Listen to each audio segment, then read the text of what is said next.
Yo, what's going on, everybody? What up, Sam Singh? How you guys feeling today? Welcome back to episode 5 of the Think Big podcast. It is, dang, it's crazy, 85 episodes deep. We have been consistent. We have been showing up. Y'all have been showing up, and this is fun. I gotta say, we appreciate you guys still showing up here today, even though we did not get a pre-scheduled link out. Alejandro normally handles that. He's out of the country today, so he won't be able to jump on, or I'll be surprised if he's able to jump on today. He's in a location where there is no Wi-Fi. So this is actually the first episode where we won't be having Alejandro on. That's a first. Alejandro is one of the most consistent human beings I know. So this is going to be pretty interesting without him. But we're going to be jumping into a few things. I'm going to be talking this afternoon about building better habits because right now we're doing a relentless results 30-day habit building challenge. And we're day 12 into that challenge. I've been noticing some things within the community. I've been seeing a lot of people participate. We had over 158 people sign up for the challenge. And as always, the cream rises to the top. There's been some people who have been more consistent than others. And I've just been taking note as I'm going through the challenge myself as both a participant and also the person running the community. So I'm going to be talking about that here today. And we're going to be sharing some of the big insights I've been having and how it's been applying into my life, my business, and my personal development, and how I've been watching it apply into other people's lives and the results people are getting as a fact of being in here. But before I jump into that, just want to say what's up to my homie Sam and say, how you feeling, bro? I feel terrible.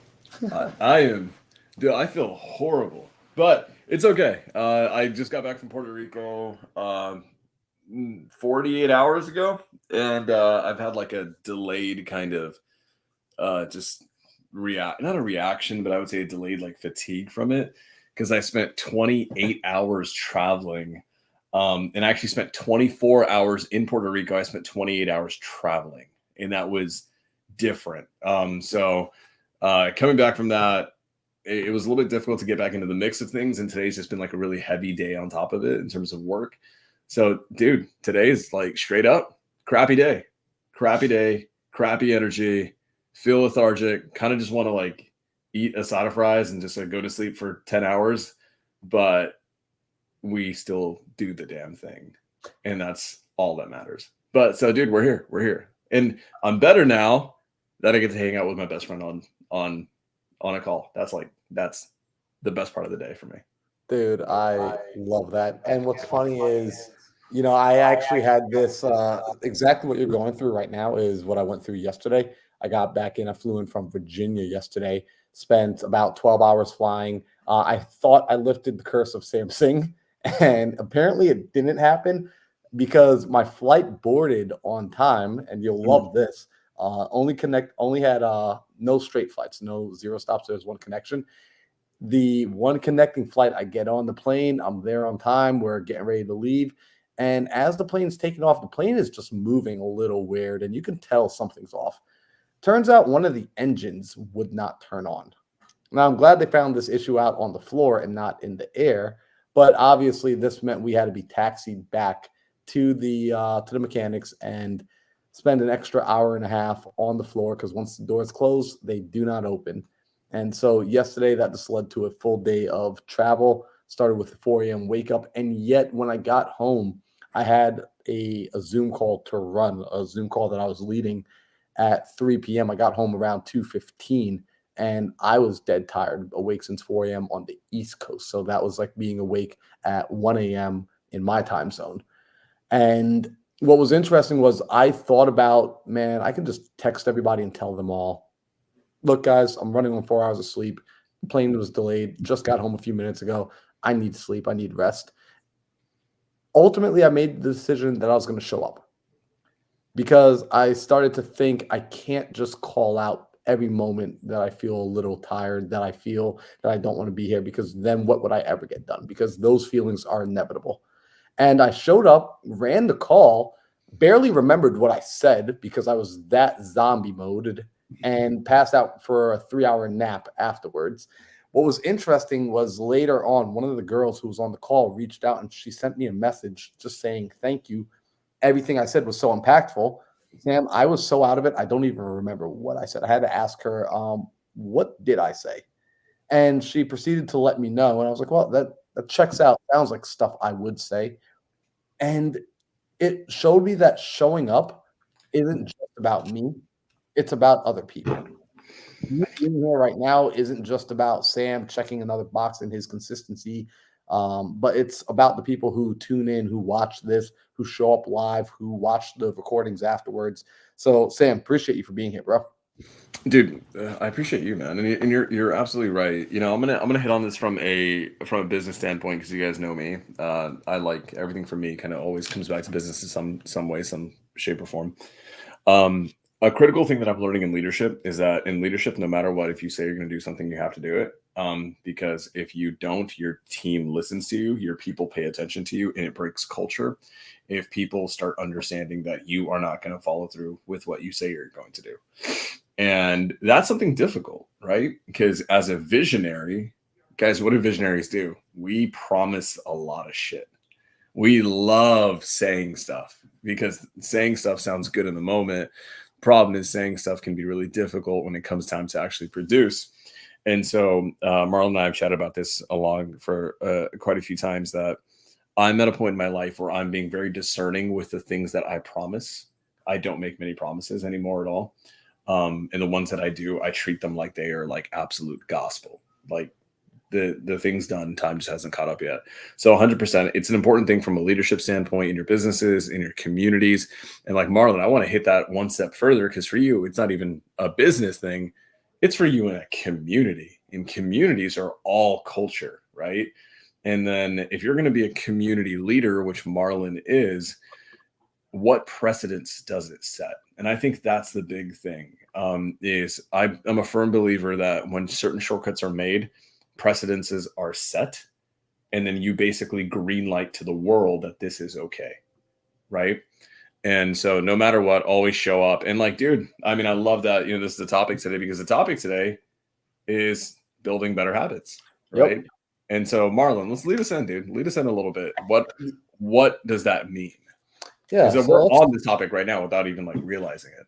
no, it's funny, man, but this is just the life we live, and this is what's cool about this podcast is we get to talk about the things we're doing. So right now, Caroline and I, we were running this challenge. We call it the Relentless Results. It's a 30-day challenge. It's something that we opened up to people, entrepreneurs, business owners for free as a way of just helping them to build better habits, because so often people are searching for the how, and they're buying courses, they're reading books, they're getting all the information, but they're not implementing. So they want to do better, but they're not actually doing the action part. They're not doing the do. And what I've come to realize is many people have not learned how to do, like what you said with leadership, committing to the words that come out of their mouth. And so I recognize it as a muscle. I've done a lot of study in the world of personal development, and I've realized getting a person to commit to their words is simply just a muscle that needs to be exercised. And if you haven't exercised it in a long time, what might be happening is you're attempting to build a business, you're attempting to lead other people, but the muscle is too weak to carry the load. Very much like a person might understand the proper form for squatting, but they're trying to go into the gym and load 500 pounds on their back, and they haven't handled 135 pounds yet. And so what I'm doing is I'm helping people to increase the workload that they can put behind the promises they make, increase the follow through on the things they say they're going to do by developing better habits. And there's a handful of habits that I'm using as staple habits, that these are must have habits. If you are going to be successful, these are what I like to call golden thread habits. If you look at all of the successful people, there's a handful of habits, regardless of industry, regardless of how much money they earn, regardless of what they do, that they all have in common, that the Oprah Winfreys and the Elon Musk and the Patrick Bet-Davids and the Pace Morbys and the Tony Robbins of the world all have in common. I like to take a handful of those and say, hey, these are mandatory. However, we're also going to leave space for you to work on your own habits. And so I've been running this fun challenge, Sam. Marlon, really quick, because I want to hit on something. I've never heard this before, and you said something, and I love this because this is how ethereal Marlon is. He'll say something, not realize that he just said something magical and just like go past it. What is a golden thread? That sounds so like that is I've never heard that phrase before. What is a golden thread habit? Yeah, golden thread. So, and I don't know if this is the actual term. This is just a term I use because my brain sees this as a picture where I picture a golden thread as this magical, literally, like I, in my mind, every time I say the word golden thread, I see like this needle with a golden line attached to the back of it. And the needle is flying through and it's connecting and piercing through all these different types of people and different types of individual, and the golden thread becomes the thing that unites them all together. So although they are in different places, although they are seemingly different, this golden thread is the connecting piece behind them. And if you look at the details of the golden thread, you'll see it's the common things that they all do. And so, for example, a golden thread habit that I recognize among every highly successful, high producing individual is the habit of prioritizing, the habit of being able to look at all the things that need to be done and simply separate what is important and what is unimportant. Probably one of my favorite things about you is your ability to look at all the tasks and all the fires and all the information that's being thrown at you and discern, hey, this is worth paying attention to and this is worth completely ignoring. And the most successful people do this at the highest level. People who are unsuccessful, they're very busy, they have long to-do list, and they might even get through a lot of their to-do list, but there's no discernment between which tasks are important and which tasks are unimportant. Therefore, they lack the capacity to prioritize. And it's simply that they haven't built it as a habit. Dude, I love that. So it's like, a lot of people have a long to-do list, but they have nothing on their to-don't list. And what ends up happening is they're always everywhere and at the same time nowhere. And wow, it's so good. In my brain, I always viewed it as pattern recognition, right? Look at the best of the best and see what they're all really good at. And then I hate Marlon because he just comes out and like takes the thing that I thought I came up with pattern recognition, and then he's like, I'm gonna make it better and make it sound cooler and visualize it with a golden thread. I'm stealing that all day. So okay, I'm so sorry. I had to get that answer because it was like, what the heck is a golden thread? Like, I want a golden thread. Okay, continue. So you everyone has a golden thread, right? The golden thread habits that you're pouring into people in the community, and then it's still, you were mentioning, you're leaving room for them to form other good habits that they have in their lives. So please continue with that. Yeah, So man. sorry I pulled you off that. No, dude, I love it, man. And it's funny, like you just made, I never realized that I just assumed everyone says and thinks the stuff I say and think. So I assumed everyone used the terminology golden thread. And everyone had that same image of like a little flying needle going through their mind. So that's kind of fun that I get to get a new perspective there. And within this challenge, I have them working on a few keystone habits, right? One of which is prioritizing. Actually, the thing that I make everybody do is you have to plan your day. And when I say plan your day, I'm not talking about your to-do list again. I'm talking about identifying based on your 90-day target, your 90-day goal, what are the three most important activities that need to be done the next day or that day. And a very simple question I give people to help them with this thinking is, if you could only do three things today, Sam, what would be the three things you did? Right? If you only accomplished three things and you only got to do three things, what would you like those three things to be that will move you closer, right? And I'm giving a frame that would move you closer to your 90-day target. So it's not just three anythings, because then we would say, well, I want to sit down and watch Netflix. I want to order a steak dinner to my house, and I want to get a back massage, because those are three things I would love to do. But those don't necessarily move me closer to the 90-day goal. And this framing has been helping people even in the beginning when they might choose three items that aren't necessarily the most important, the highest leverage. It begins to work that muscle and exercise that thought process, and it begins them searching for the highest leverage activities. And they're able to reflect, because one of the next habits I have, habit number 6, is journaling. So I give them a prompt which allows them simply to reflect on the end of the day. How did those decisions play out? Because people often hear like that whole practice makes perfect. Well, not necessarily, because you could be practicing the wrong thing over and over and over. And you've seen this. You and I both seen this. One of the things you do with a lot of entrepreneurs, because they've started their business at the exact same time as you. In fact, 2 or 3 weeks ago, we had Joel come on and he started his business around the same time as you, but you guys are in totally different places because you constantly refined, you constantly reflected on what was working, what wasn't working. You threw away what was unimportant and you kept the stuff that worked.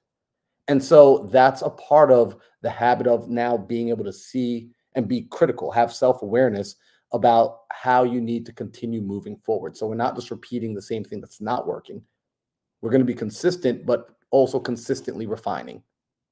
And this isn't a paradox. It's an including of what you're doing. It's including better behaviors, better habits.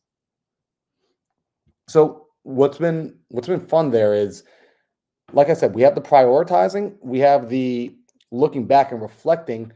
Something interesting that I started including in this, and I'm going to tell you how this has been playing out inside the room, inside the community with the challenge, is I call it hands in the dirt. So one of their tasks every day, task number, I believe it's task number 5, is they have to spend an hour with their hands in the dirt. Now, this is not like a grounding thing. It's not about getting outside and like physically getting your hands in the dirt and grounding. Although that's cool. I know people that like go barefoot every day and they say it's freaking awesome, but that's not what I'm talking about. I got this from listening to a gentleman by the name of Gary Vaynerchuk. If people don't know who Gary V is, I just think maybe you haven't been on the internet ever, because Gary V is like the oracle of the internet. That dude has been spot on with predicting social media trends and pop culture trends since the early 2000s. And Gary Vee wrote a book that spoke about this concept of having your head in the clouds and your hands and feet in the dirt. And what he meant by that was he would say it's okay to be a dreamer, because dreamers are the ones who change the world. Visionaries, innovators, disruptors, they've got to see the world not as it is, but as it could be. And a lot of people have this capacity to leverage their imagination and use their imagination to see possibility. However, that's typically where 95% of the population stops, is just seeing the world for what it could be, not ever actually doing anything about it, never actually getting to the place of action consistently enough to build it. And so this hands in the dirt metaphor is now, although your head is in the skies, you need to be working. You need to put the inputs in. As Alex Hormozy would say, outwork your self-doubt. Build a stack of resume of undeniable evidence that you are who you say you are. And so I make people recognize this fact, because in the personal development space, there's this, I'm going to say, I don't want to call it a myth, but there's this common belief that if I simply just work on my fitness, get into the ice plunge in the morning, say my affirmations, read my book, say I love you in the mirror while smiling at myself, all of these kinds of things, which are awesome. I'm all for it. I do some of those things every day, no doubt. But that alone will not make you money.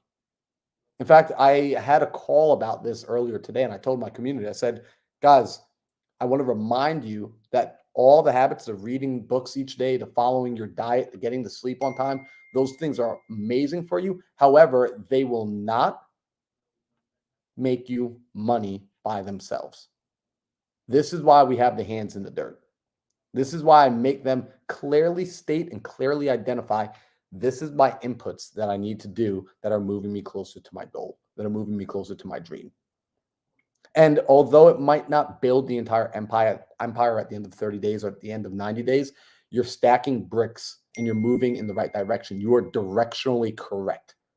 And that's what I want to help people be. I want to help them be directionally correct and begin taking action on that direction. And so that's been what's been happening inside the community. And what's been really cool about this, Sam, is I keep referring to it as a community and not just a challenge, because one of the final things that they have to do each day is they have to go and engage in the community and encourage each other. They've got to hold each other accountable. I did not realize how many people lack accountability partners. They lack a tribe to do life with, to do business with, to go after goals. Like you and I, we've got the 1% mastermind. You and I, like, we've got each other, if nothing else, right? And we have people in our lives that help us move forward and help us continue to stay directionally correct and stay in the game, stay in the fire longer. In fact, we have people to play with that make the game enjoyable. a lot of people are trying to build their life alone. And I think you would admit it doesn't typically work. Like, have you actually, I'm curious because you know a lot of interesting people. Have you met anybody yet? And maybe there are people. I think there probably are. I just don't know them. So I am genuinely curious. Have you met anybody who has created success in a vacuum without the assistance or the influence or the camaraderie of others? So the truth is, there are industries where it is very possible. It's very possible in the e-commerce space and the coding space. Now, those industries, I will say this, are the loneliest industries on earth. Why? Because the business is not a people business. Coding is not a people business. E-commerce is not a people business. There is no human interaction, right? So I met some people who've crushed it, make tons of money, make more money than me with it? Absolutely. You know what I've also noticed? They are detrimental in their mental health. They are the loneliest people who, in my opinion, from what I've seen, honestly, like I've seen them go from 0 to 100 really fast. But the reality is this: 100 to 1,000 is going to be so insanely, exponentially more difficult for them because they don't have the support of a community that they need. So while it exists, I see it almost as a short-term win at a long-term loss sometimes. They're out there, but oh my God, I see those people, and sometimes they'll join masterminds, right? They'll join mentorships, they'll join a community, and oh my God, they soar after that, right? Because what ends up happening is with a community level of support, and I think you can attest to this. Um, I'm a huge advocate of disappearing from the world when you need to and just working, right? I'm big on that. It's what works for me. But Marlon, you know this because you're my best friend. I can sometimes go too deep into that, and I need my best friends to pull me out and remind me to enjoy my freaking life. Otherwise, I'm going to like just go obscenely unhealthy with my mental health. So it's that give and the take. I think by and large, man, if anyone in today's age, in 2024, um, if you're trying to do it and you're trying to go it alone, you will not go far whatsoever. Yeah, I mean, and it's the old saying that by yourself you can go fast, together you can go far. And it's a There you go. spectrum, right? It's a sliding scale on when you're entering into these seasons.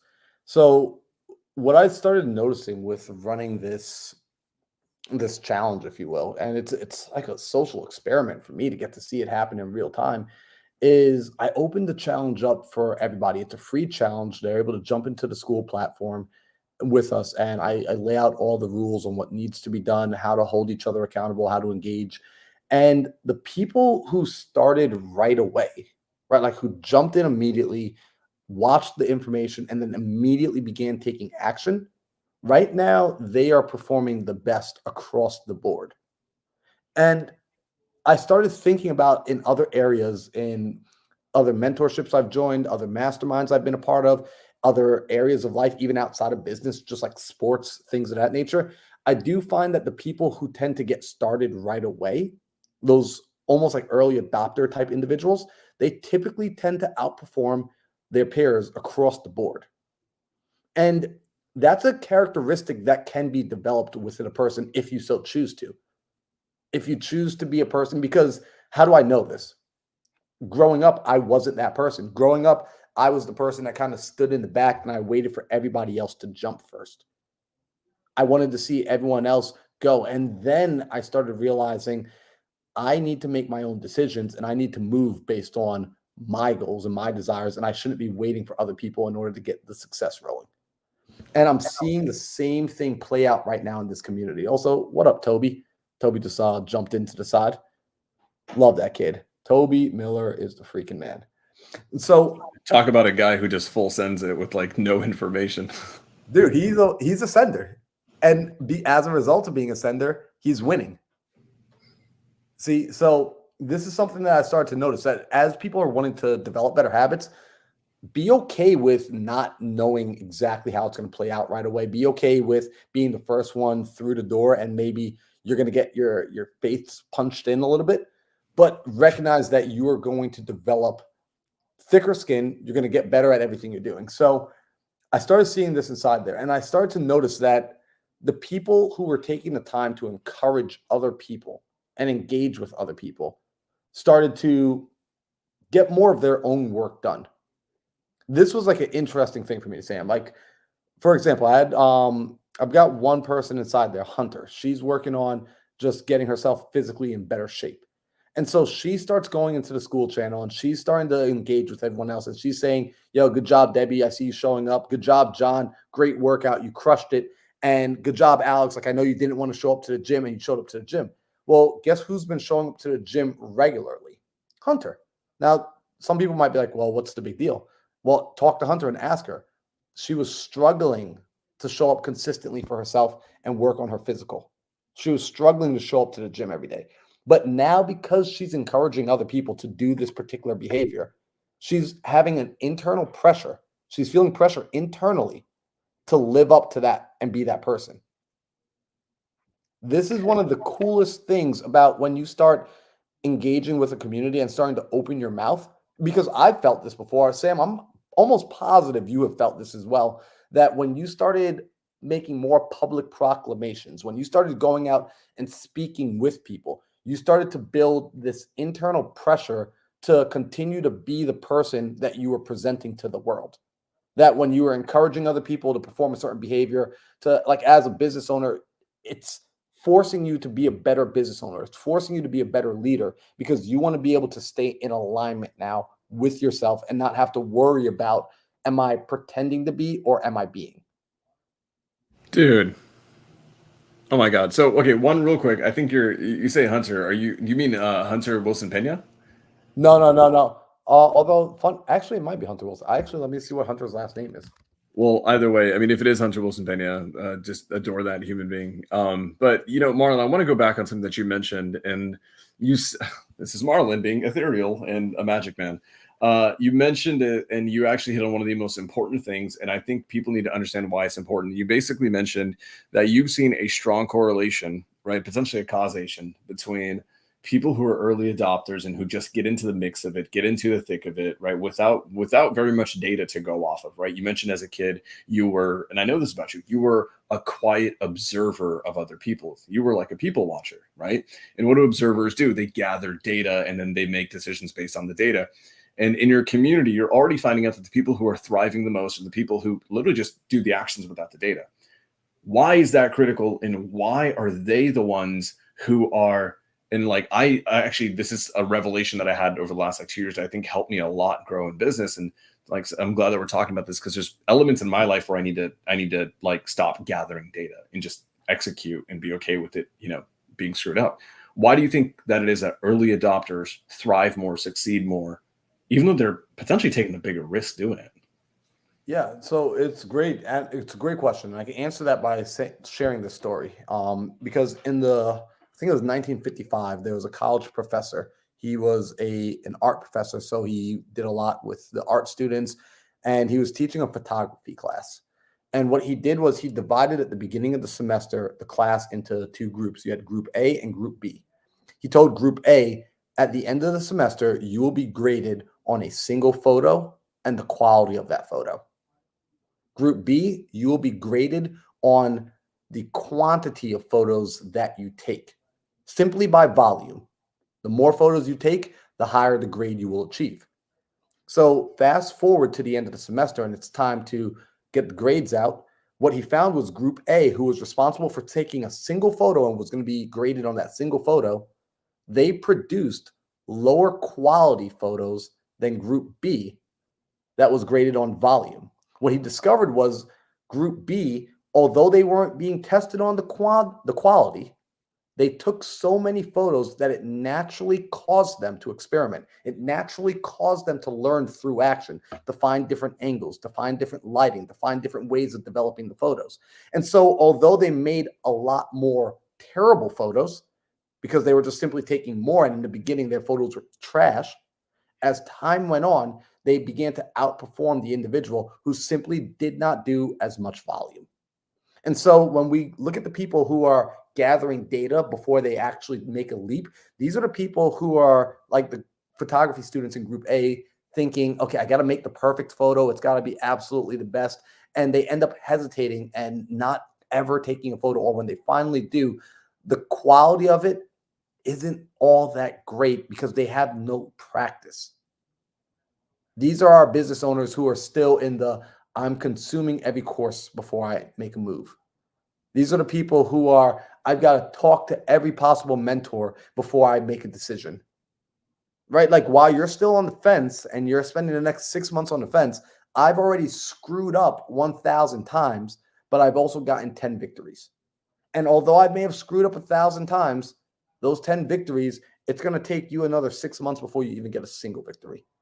And in the next 6 months, I'm going to screw up maybe 800 times and come back with 20 victories. And so this is the process, being okay with having a loss, because it's not really a loss, it's a lesson, it's a perspective. It truly is a perspective. And recognizing that volume will beat quality because volume will eventually produce quality. Dude, god dang. Okay, so I gotta hit on this. I know this because of my master classes. I used to spend so much time and energy trying to make the perfect master class, and then when time would come to present, and I would work to create one, right? And then what ended up happening is that it would be great, don't get me wrong, but when it was all said and done and the masterclass was done and the several hundreds of people were live with me for 25 hours or whatever, I always felt like it could have been better. And it's because I spent all that time and energy making one. And then for my most recent one, which was Marketing Secrets, which is the biggest one I've ever done, right? The biggest and best one I've ever done. That one probably went through about 15 different iterations where I created the entire thing and then I disintegrated it, disassembled it to a cellular level, and then redid it. And I did it again and again and again, where I built it, destroyed it, rebuilt it, right? And what I found out is that on attempt 15, right, attempt 15 would be infinitely better than anything I could have made if it was just the first time. And it led me to understand this, something that I always tell myself, is that greatness is an iterative process. Everyone wants to be great. Everybody wants to be great, but greatness isn't unlocked with one attempt. And greatness, and here's the thing, why do I say iterative, right? Not that greatness is a long time. Greatness takes a long time. Iterative means one simple thing. It's that you do the thing and eventually redo it slightly differently. There is a new version, a new way, a 2.0, a 3.0. A lot of people think I'm going to have one form and then perfect the form. It's actually not that way at all. It's one form and then a form 1.1 where it's a micro difference and then another micro difference. And after 1,000 micro differences, you will arrive at your biological best possible potential everything, right? And so greatness is absolutely an iterative process, and you hit it, dude. I think for the people who are like me and tactically minded, and we want to understand, I think this is the issue. With people who are tactically minded, like me, like you, generally especially when you were younger, I would say now you're a complete full sender, mostly a full sender, I would say at least, is that tactical people think this. They think I'm going to have a better chance of success if I wait and watch everyone else do it first. And after seeing 50 people go and do it, then I will have enough data to know how to do it perfectly the first time. And that sounds tactical. That's like tactically rational theory. Now, a person who has wisdom will tell you that that's actually the farthest thing from the truth, because their data will not be your data, because they're different. They're different people with different personalities, with different tolerances, resources, everything. They're different human beings. So naturally, even if they're doing the exact same task as you, you cannot guarantee the exact same outcome. You cannot guarantee the exact same everything. The reality is, Toby Miller, who's one of our closest friends, is a professional snowboarder and amazing. I mean, like, dude, we've seen him. He is magical. And I actually don't want to take anything away. When I say magical, people think like it's like uniquely gifted, and he is. But the amount of work that he's put in is obscene for the last decade plus. And the reality, when you look at guys like Toby, I could spend the exact same time that Toby's done, right? Putting in all the reps that he's put in. Naturally, we will still come to different results. He'll probably still be way more talented and good at snowboarding than I could ever be, because we're different human beings. So tactically, people think I'm going to wait for other people to go and do the thing, and I'm going to wait and see what their outcomes are and assume that their outcome is the outcome. The reality is their outcome is going to be different than yours because you're a different human being. And the answer to getting started sooner and being a full send sooner is you don't need to get 50 pieces of other people's data. You need to get 5 pieces of your own. And the 5 pieces of your own are going to be worth more than even 1,000 pieces of someone else's data. Dude. So, Marlon, I'm sorry, back at it. Well, no, don't be sorry because it's so spot on. In fact, I got to make sure I write this down so I don't forget something, which is I'm going to talk about a piece of advice I gave last night about I want a tactical exercise for everyone to do tonight when it comes to social media that will, I think, benefit them immensely. And then also just, let's talk on that point first because I'll come back to the second point. What you just mentioned, how it's about gathering your own data. And this is what I've been watching people do with this challenge with the building of the habits is they're building up their own data bank. They're building up their own reference points and their own resume for themselves to be able to look at their own case history and study their own case history about what will happen. And so what stops most people from doing this is the worry about making a mistake. Right, like our analyticals are way concerned about, I don't want to make the wrong choice, so they make no choice. And by the way, no choice is a choice. And typically, most of the time, it is the wrong choice because you're not choosing to not make a decision. You're procrastinating, right? Like you've developed the habit of procrastinating. But let's get over that. And let's say you are ready to take action. Oftentimes, people are saying, well, I can't take action because my action is irrelevant in comparison to somebody like Sam. In comparison to somebody like Toby, in comparison to, and we've heard this before, comparison is the thief of all joy. And again, I'm somebody that I will look for evidence and I will look for tactics that have worked in the past so I can duplicate, I can rip off and duplicate. And so when I've studied successful people and I've gone to their social medias to even just try to understand how they think and how they live life, how often do you see somebody that's famous like a Jay-Z that is having 500 million followers on social media, but is only following 10 people, a Beyonce who only follows 2 people, a Kardashian who only follows 400 people. I used to think that is so egotistical, that these people are so self-centered that they want this ratio. And then I came to discover what they were in fact doing is they were clearing their environment so they only see what's relevant to them, and it allows them to focus on their own life. It allows them to focus on their own journey and really run their own race. And that's what it comes back to. And this is something, and I'll be honest with everyone, like I've struggled with this. I think every human does struggle with this. And learning how to focus on yourself allows you to enjoy progress again. Because ultimately, progress is progress. And the feeling of progressing, in fact, I believe brings happiness. I feel happiness is a direct result to your ability to progress and to notice your own progression. Because there are people who progress, but because they're so focused on what others are doing, they don't enjoy their own progression.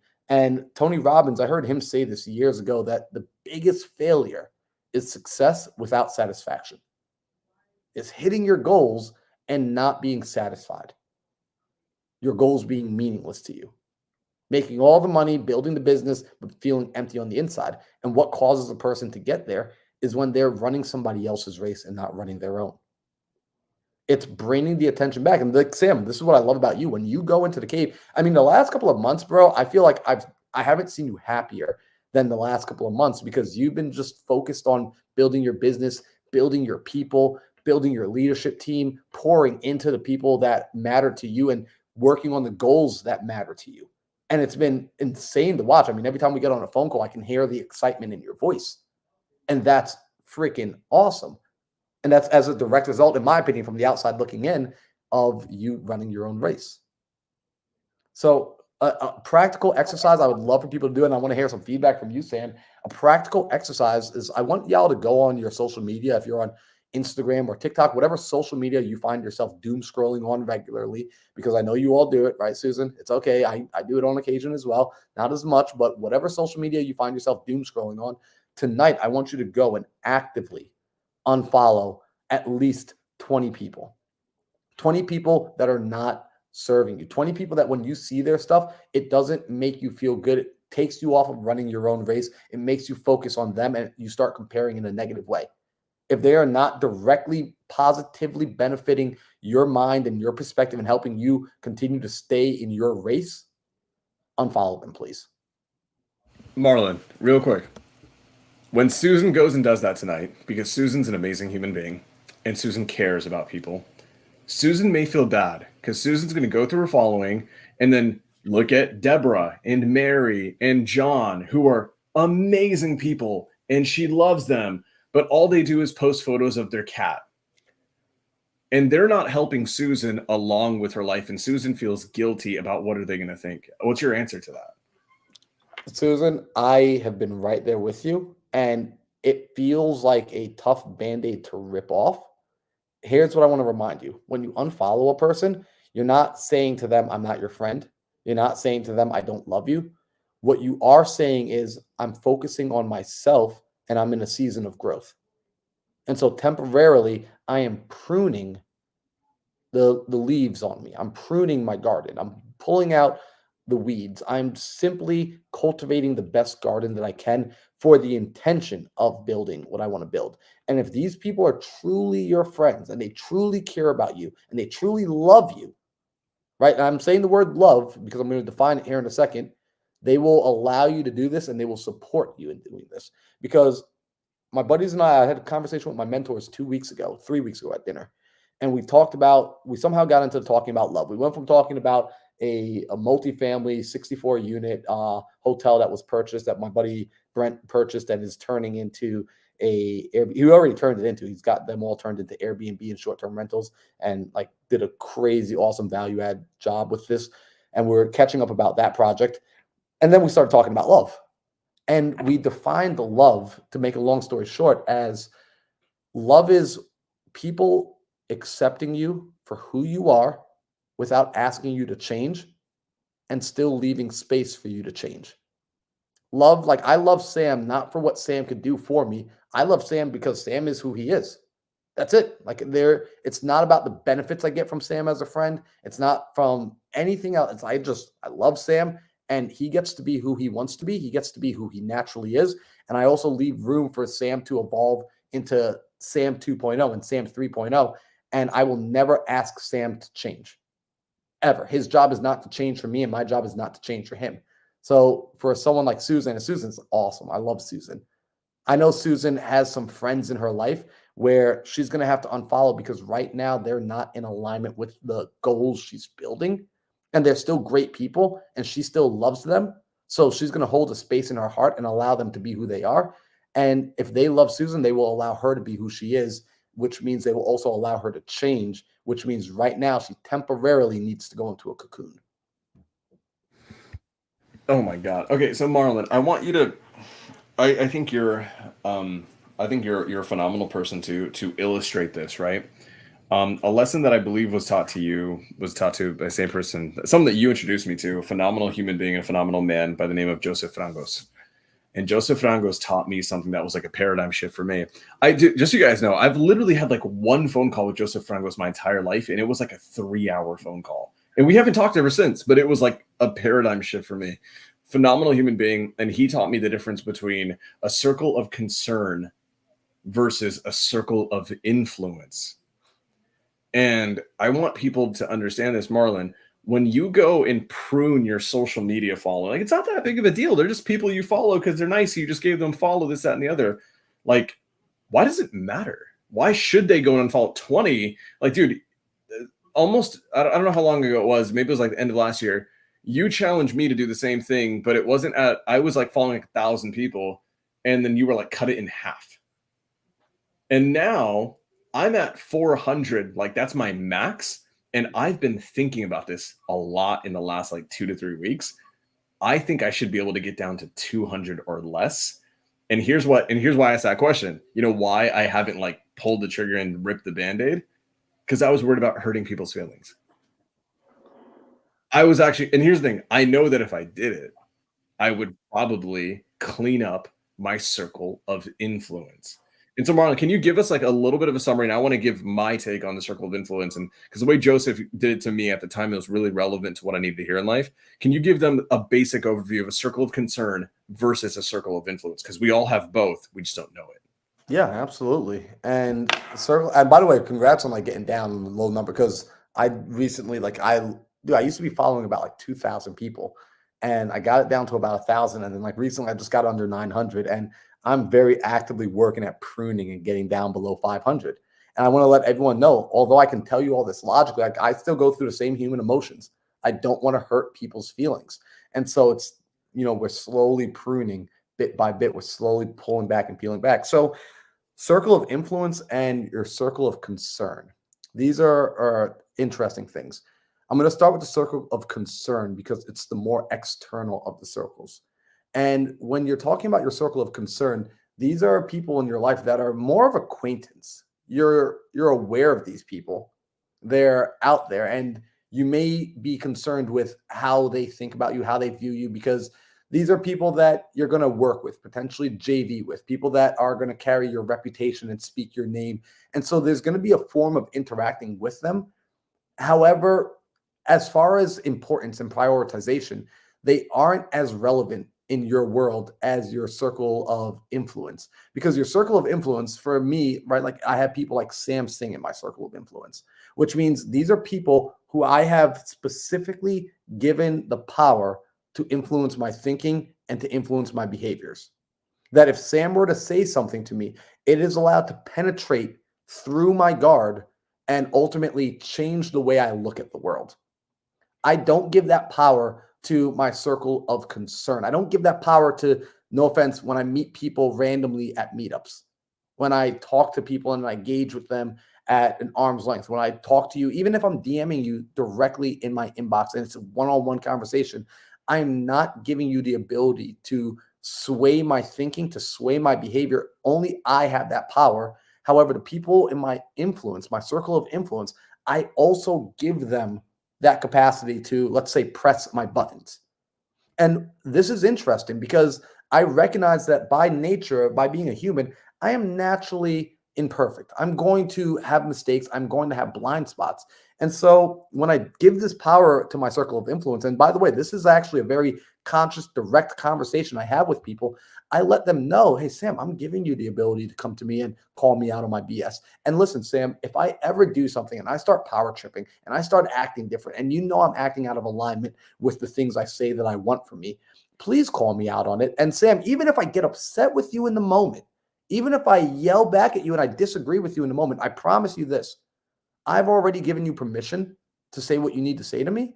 And I may not agree in the moment, but I promise you it will cause me to go back and reflect. And I can't say that about everybody else. I will not reflect on other people's words if you don't have weight in my life. And so I'm aware because that circle of influence, you can't have too many people there. It's a very small circle. It's a tight circle. And people will come and go and people will be replaced. But it's up to you to be intentional about who has a spot there. A lot of people give that spot away without much rhyme or reason and without a lot of vetting. I make sure those spots are very tough to earn in my life personally. Very tough to earn. So that's my circle of influence, the circle of concern. Dude, But I'm curious to hear for you, Sam. How's this played a role in your life really in the last 2 years? Because Joseph Franco, he was the one that introduced that to me as well. So huge. One, I want to hit on this. While you were talking, I was listening, but I also did a little bit of research. The greatest, some of the greatest athletes on earth. There's obviously a ton more, but some of the greatest athletes on earth who've taken global sports to new levels. Roger Federer, in my opinion, the greatest tennis player of all time, only follows 114 people. He is a billionaire who has met millions and millions and millions of people know him. He has 12.4 million followers. Serena freaking Williams. Okay. Serena Williams only follows 200 people. She has 17.2 mil. Tom freaking Brady, in my opinion, the greatest football player of all time, 390 people. That's all he follows. And he has 14.9 million followers. And this, by the way, this is just on Instagram. It's not including everything else, right? I don't know. I'm sure you saw this. If you didn't see this, this is actually fantastic. If people don't know this, Dwayne The Rock Johnson is officially the most popular human being on Earth. I don't know if you guys saw that. He actually is the most followed human being on Earth across all of his social media. 396 million followers on Instagram alone. Guess how many people he follows on Instagram? Oh, I'm gonna guess 47. No, 0. I'm gonna guess none. 0. I love it. 0 followers. The reality is this, guys. And Joseph Frangos taught me this in a time where I needed to hear it. Stratton Brown, who's also a good friend of both of ours, told me this when I interviewed him on my podcast, The Origin Story, and he said it to me at a time in my life where I needed to hear it. Basically, there are people, you make decisions in your life at the fear of what not everyone thinks. The reality is this. Marlon, whenever there's been a time in your life when you've been worried about making a decision or taking a risk, it actually wasn't about you weren't worried about what everyone else thought. The reality is you were probably only worried about a certain few people who really held a lot of influence in your life. And what ends up happening is that I found myself in a position where I was really afraid to bet on myself because I was afraid of certain opinions and perspectives and what certain mentors of mine would say or think about me. And it affected my ability to bet on myself and do the thing that I was uniquely capable of doing. And what was made very clear to me is that person's not going to pay my bills. That person's not going to take care of my family if I die. That person, in the grand scheme of everything, is largely irrelevant, right? And are they going to have an opinion? Hell yes, they will. Are they going to be judgmental? Probably. If you're worried about them and what they're going to think, you've probably already associated in your mind this person is a judgmental human being. It's why you have the fear. Don't let it stop you from achieving things you are uniquely qualified to do. And I had to work through it. And this is what's the kicker, man. A lot of us are stopping and not allowing ourselves to bet on ourselves in massive, massive ways, to take the risk, to do the damn thing, because we are afraid of the thoughts, judgment, prejudice, reprisal from certain individuals. They have all of this power over us in the circle of influence. And you know what's absolutely fucked up, Marlon? We never actually gave them permission to be there because we didn't audit the circle to begin with. And what ends up happening is if you don't realize you have a circle of influence and a circle of concern, guess what? You have both, and you didn't even give people the permission to be there. They waltz into that circle without you knowing it, and they're there now. What has to happen now is you all need to go through, and I literally did this. Joseph Frangos told me to do this, and I did this. I went to my whiteboard, and I drew 2 big-ass circles. And then I was honest with myself, and here's what was the kicker, man. When I went through my circle of influence and I had to own up to the fact that these people held influence over me and effectively held some level of power over me, I didn't like it. I didn't like admitting it because it made me feel like, oh my God, this person has power over me. It's a little bit embarrassing, shameful, whatever it is. And then what I was able to do is after I did it, I listed all the names in both circles, and then I didn't touch the circles. I just let it sit on my whiteboard for like 2 to 3 days. It allowed me to process things and not make an emotional decision. And over the course of 2 to 3 days, I'd come down to my living room, see the whiteboard, see all their names, especially the people in circle of influence. And then here's what I did. I didn't mention this earlier, but when I wrote down the people who I had some level of negative feeling, vulnerability, concern, it's like the something negative and toxic associated with it. I wrote their name with a red marker. Everyone else is in black.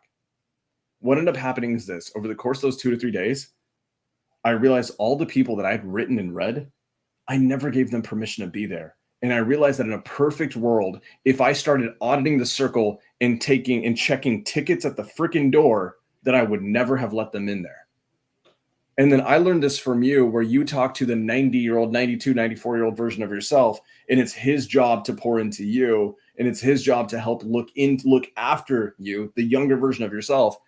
I kind of did that exercise. I visualized it where older Sam talked to younger Sam. Older Sam talks to Sam now, and he said, you should never have let those people through the gate. Go back in, kick them out, move them to the circle of concern, love them from afar, but they have no business having power over you and what you do. So guys, if you don't know you have a circle of concern, circle of influence, guess what? You have both. And what's the kicker is that there's people who hold power over you and you never even gave them permission to do so. And here's my take, man. You may disagree with this. You should be offended by that. You should feel pissed off about that because you're allowing people to control you and you didn't necessarily give them permission to do it. So huge. When I did that, man, I became very strategic with the voices that I basically allowed to live in my brain. And you know what happened? And that, let's just say within a year from that, I probably 40x'd my net worth. Absolutely. I remembered us having this conversation in real time when it was happening and when you were having those realizations. And what's really cool about this is everyone noticed that change starts with awareness. You can't change what you're not aware of. You can't fix what you don't know is a problem. Change starts with awareness. And if a person wants to grow, they have to be self-aware. I don't know a single person that grows consistently day in and day out without self-awareness. I agree with you 100%. Kick those people out immediately and start to curate the audience. Start to curate who has the ability to affect you and curate the ability of just the environment you see. We know this. You've heard me talk about this. The proximity of power of proximity. The who you spend your time with matters. Our physical environment, it makes a big difference. If you're hanging out with, they say if you want to cultivate grit, if you want to cultivate a certain characteristic, go and be around those people, right? If you want to be a better basketball player, go hang out with better basketball players. Our environment no longer is strictly physical. Our environment has become a lot social. It's virtual. It's digital. I like to say your environment isn't where your feet are. It's where your attention is. And so since your attention is often, most of us, our attention is often in our phone, just pay attention, curate. Who are you allowing to text you? Who are you allowing to pop up on your news feed? Who? And if those people, like Sam says, if you had to write their name on a board and you had to put their color as either, I would say green or red, because NLP, neuro-linguistic programming, right? Red is a stop color, green is a go color. Whose name currently that pops up in your life should be colored in red? And why are you still letting them there? Why do you think the stuff you think? Why do you allow the things you allow? Audit that stuff. It doesn't just need to be because it's always been. You have the ability to change. You're not a tree. You can change. So, Sam, I've been enjoying this conversation. This was a fun one. I know I love it when Sam gets to go less tactical and more, heady. When you get me on mindset, bro, damn. I love it when you talk mindset, dude, because it's fun. I think a lot of people, they see the tactics and they're just like, yeah, Sam is just like a militant. He's a robot from the future. He's here to build businesses. He's not even a real person. And no, Sam's a very, very real human being. So I think it's cool when we get to dive into your mind and understand the way you process the world and that you still work through things yourself and you don't allow it to slow you down. You simply adjust and you keep moving. Yeah, last thing is we're running a little bit over time. I want to say this. I know it's funny. People think that there's something uniquely qualified for me in terms of like I have some genetic predisposition to be a little bit more straightforward. The reality is, guys, I would actually, in viewing myself, it's funny how, people view you versus you view yourself. I actually think I'm an extremely emotional human being. But what's happened is over time, I've just been so relentless with auditing and keeping in check my own emotional reactivity. And guys, just so you guys know, there's literally only 2 people on this earth over the last 3 years I've ever gone to with any level of like, I need help with my mindset. I need help with my emotions. I need help with my level of reactivity. So when you guys see like Sam's able to crush business and scale business because he's so tactical and this, that, and the other, the only reason I can live in tactics and I can live in business is because I was able to check the emotions at the gate. And the only reason I was able to check the emotions at the gate is because I only have 2 people that I ever listen to when it comes down to that stuff. And Marlon's actually one of them. So those conversations that we had, Marlon and I had a conversation. I remember it was a phone call where you didn't say a word for 2 hours. And it was me pacing through my house, going through a massive revelation on like my own emotions, my own mental health, all these things. And by the end of it, I swear to God, you said 12 words in 2 hours. And by the end of it, I was like, you just helped me get through all of this. Oh my God. And then I ended up crushing business after that. So guys, absolutely, Zane. Zane trimmed his following from 94 to 74. That's huge, bro. Oh my God. I'm trying to get down to 200. This dude's underneath 75 now. Wow. Guys, I kid you not. We've done a lot of episodes on tactics. You guys know me. I love strategy. I'm telling you right now. I would say the last 20 minutes, especially of this segment, has been probably one of the most important segments we've ever done. I know this because it's actually had the biggest impact on my life in the last 3 years. So huge.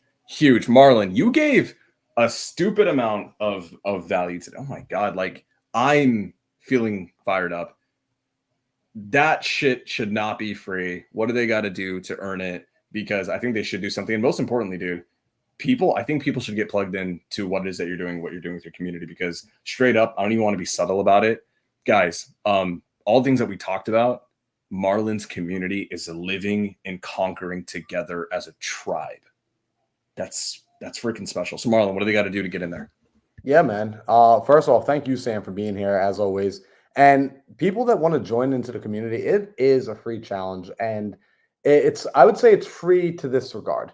It's not going to cost you anything to get in, but it will cost you action to stay in. I'm actively pruning the community of people who are just looking to be flies on the wall. But if you guys want to be inside there and you're ready to take action, do this. Just go to my Instagram and just click. There's one link in my bio. I don't have a million links in there. Literally just click on that link right there in my bio, and that will take you into the school program for free. You'll be able to do some dope things with the community. And that's it. Now, if you got value from today's episode, by the way, the Instagram is Mindset Marlon. Everything I do is Mindset Marlon. The video today, this episode, this podcast, if you got value, here's what I need you to do. I need help growing this channel. I need help growing Sam's channel because Sam is dropping more and more value every day. He's actively going to be building out his social media in the coming year, and I want people to get early access to that. Alejandro is going to be building out his social media, and I need your help to help grow their profiles and to grow their YouTubes.